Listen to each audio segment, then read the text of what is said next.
Eu vou agora contar alguns episódios com referência aos passeios. Nunca deixei de andar com meus filhos, mesmo quando eles estavam nessa fase difícil de hiperatividade, intensa. Não era uma hiperatividadezinha não, era intensa mesmo. E que muitas vezes, quando a gente chegava em casa, chegava exausto, tanto eu como meu esposo. Os filhos nem tanto, porque eram muito pequenos ainda, ajudavam, mas era diferente, eles aproveitavam, né?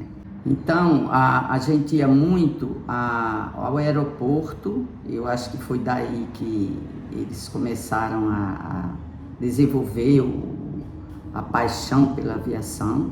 A gente ia muito. E naquela época, eles tinham muito aquela questão que todo autista não, mas a maioria tem, que é a questão da sensibilidade muito aguçada.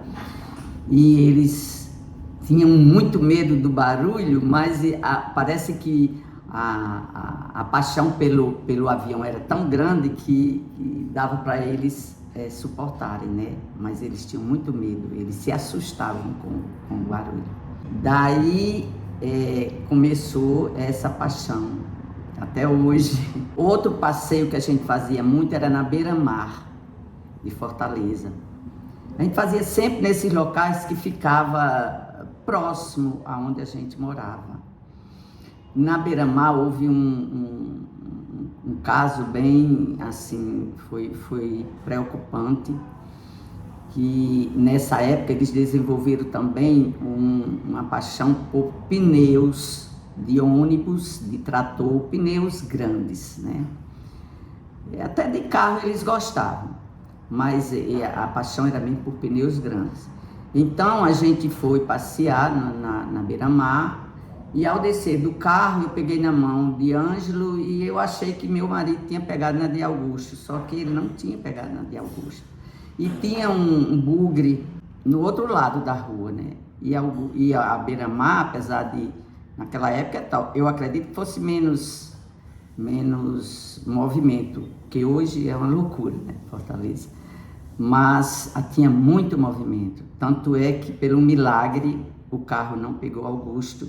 E eu também, porque quando ele corre para o outro lado, e eu já estava no outro lado, atrás do pneu do bugre, eu avancei também, querendo pegá-lo, né? E nesse momento o carro passou. Foi assim, questão de segundo. Aconteceu isso.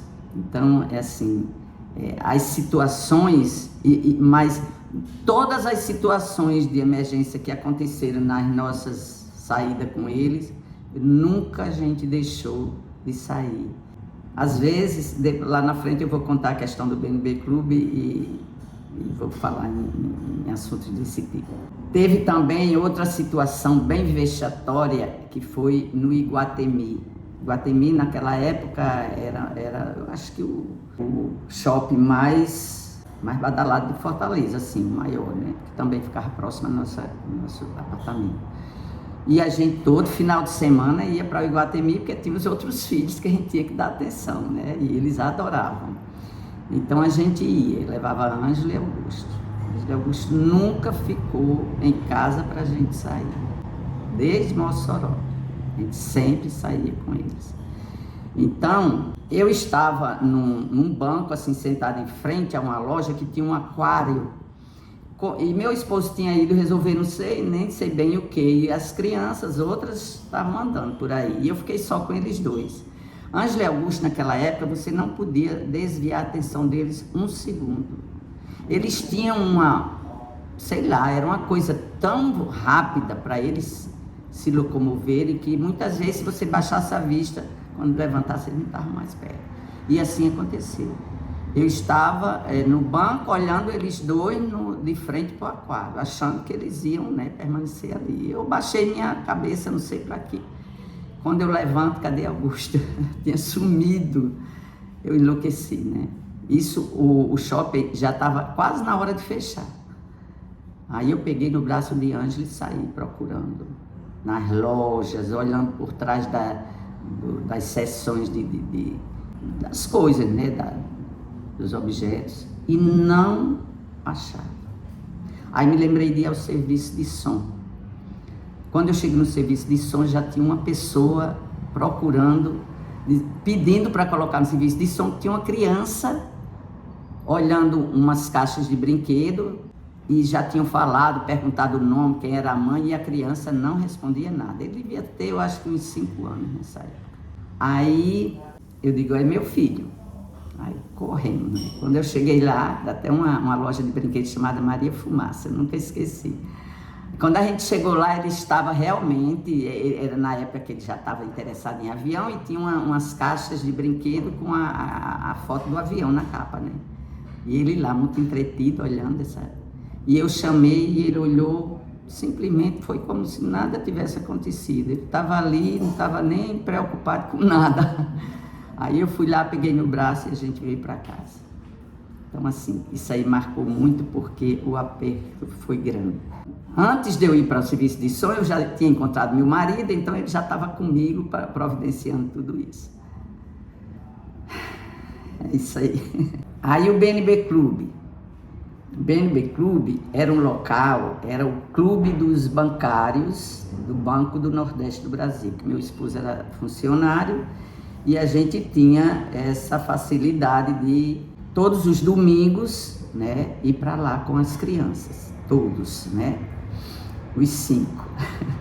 Mas a gente arranjava uma mesa pertinho das piscinas de criança pequena, mas eles não passavam muito tempo não, tá? A gente também não passava muito tempo sentado não, principalmente eu, porque você sabe como é mãe, né? Mãe fica ali na frente, nem que não queira. Aí sempre correndo atrás. Quando eu me cansava, às vezes um dos meninos maiores, a Adriana já era maiorzinha, me ajudava muito, a Alexandre. A Angélica ainda era muito pequena para me ajudar. Mas mesmo assim, eu acho que até ela procurava. Não estou bem lembrada, não. Bem, então, um dia, ele sumiu, porque é como eu estou lhe dizendo, eu não podia virar minha cabeça de lado, que acontecia alguma coisa. Um dia a gente ficou apavorado, cadê Augusto, sabe onde eles estavam?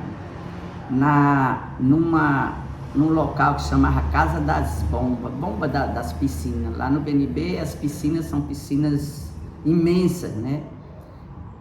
Piscinas olímpicas mesmo, e ele saía procurando só coisa que não era para procurar, para brincar. E ele estava lá dentro, que a porta era bem baixinha, foi preciso a gente se abaixar para ir pegar lá. Então acontecia muito essas coisas. Mas o principal também foi um dia que eles já tinham sempre tiveram muita atração por água, né? Brincar muito com água, ver a água rolar no ralo, né? A água sair pelo ralo, né? Sempre tomava banho, tinha que ir olhar ali a água descendo. E lá num dos banheiros do BNB Clube tinha muitas pias de lavar mão, né? E sempre eles iam, quando iam para lá, era para abrir as torneiras para ver a água descer. E eu ia lá, tirava, vinha, era assim. Aí sentava um pouquinho, eles já iam para outra coisa, eu lá ia tirar, eles já vinham. Era dessa forma. E nesse dia eu estava muito cansada, eles entraram, eu digo, eu vou fazer de conta que não vi, vou deixar eles brincar um pouquinho com as torneiras. Aí fiquei um pouquinho sentada, mas de olho na porta do banheiro, que ficava bem próximo à piscina. Aí quando eu vi aquela água saindo de dentro do banheiro para fora, aí eu corri, que eu cheguei lá, pessoal, eu não sei como é que 2 crianças que não obedeciam normas, não obedeciam chamados, não dava resposta, mas teve essa atitude. Eles pegaram papel higiênico e taparam todos os buraquinhos das pias, era bem 6 ou 7, e abriram as torneiras e deixaram as pias encherem até transbordar. E essa água transbordou de um jeito que alagou tudo e já estava saindo para fora.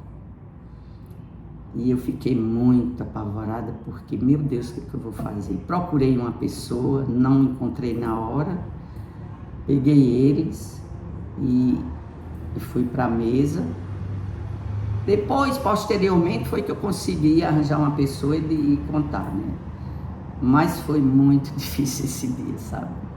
Essas coisas, às vezes eu digo assim, valeu a pena. Foram tantas experiências que a gente às vezes diz, ai, a experiência negativa. Não sei se é negativa, sabe? A gente aprende tanto com esse tipo de coisa.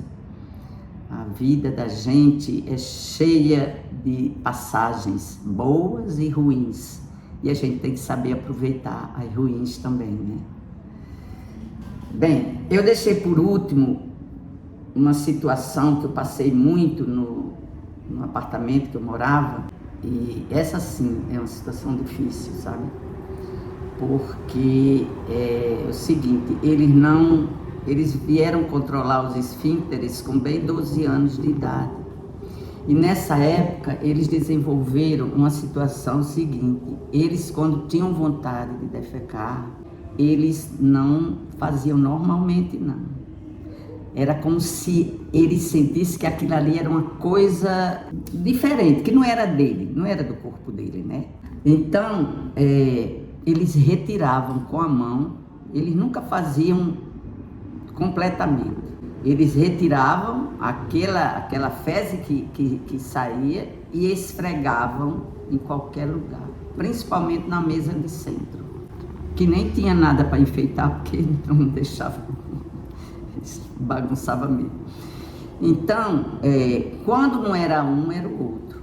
Como eu tinha muitos dias só, porque às vezes eu tinha sempre uma pessoa em casa, né, que trabalhava, mas também lá em Fortaleza não durava muito tempo, ou porque maltratavam eles, às vezes, né, eles estavam numa fase que realmente não era todo mundo que tinha paciência, ou então, às vezes, aqui é uma pessoa que não ia com o meu jeito de ser, né, assim, trabalhava direito. E aí eu ficava só. E tinha que ser eu, né, nesse momento. Eu vinha, limpava tudo, mas sabendo que daqui a pouco eles iam fazer a mesma coisa, porque eles não tinham ficado satisfeitos. Eles não tinham evacuado direito. Aí eu ia para a cozinha, mas sempre voltando, mas nunca dava tempo eu chegar. Sempre eu sentia o cheiro, que eu corria, eles já tinham feito, já estava tudo esfregado nas paredes, no chão, em todo canto. Era incrível, sabe, pessoal? E ali eu já tinha os acessórios, ia com tudo, limpava, colocava água sanitária, colocava produtos, né, de higiene. Aí ia fazer meu serviço. Não dá um pedacinho, parece brincadeira, mas não era. Tinha manhãs que eu fazia isso talvez 4 ou 5 vezes. Mas passou. E o que eu quero dizer para vocês, principalmente pais, mães que estão enfrentando, eu acredito que estejam enfrentando esse problema, porque esse problema é muito visto nessas crianças. Acontece muito. Inclusive aquela autista dos Estados Unidos, Temple Grandin, que é considerada uma cientista na área animal, na ciência animal, ela conta no livro dela que fazia isso, que usava as fezes, manipulava as fezes, entendeu? Então, isso não é difícil acontecer. E se alguém estiver passando por isso, saiba que vai passar um dia. Embora que às vezes perdura por muitos anos, sabe? Infelizmente. Bem, aqui eu termino meu relato, né, de Fortaleza. E o próximo vídeo eu vou começar a contar quando a gente chegou aqui em Natal, em 1900, eu nem me lembro mais o ano não, depois eu me lembrei agora do ano. Muito obrigada.